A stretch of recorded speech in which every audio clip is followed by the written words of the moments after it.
if the voter dated the mail-in in ballot envelope themselves, it counts. It actually says if the ballot has no postmark, a postmark with no date, or an illegible postmark, and no other information is available from the U.S. Postal Service or the bona fide private mail delivery company to indicate the date and the ballot was mailed, all vote-by-mail ballots cast under this division shall be received by the election officials from whom they were obtained or by the precinct board no later than the close of polls on election day.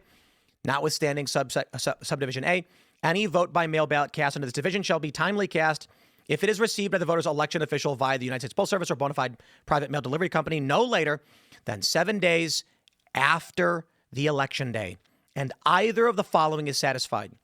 To clarify, these are commas indicating it says if there's no stamp on it, the vote-by-mail ballot identification envelope is date-stamped.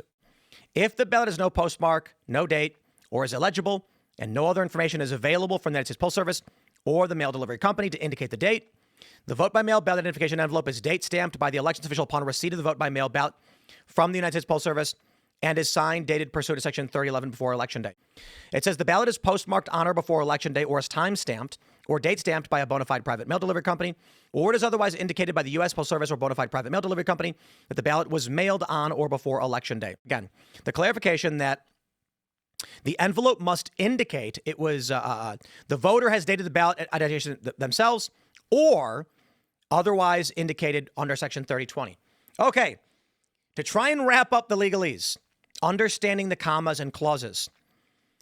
Section 3020 that I pulled up intentionally shows you how it outlines being received and date and stamped. I believe it's intentionally confusing as if to imply they must be received and stamped that way. This is important clarification because it is not correct.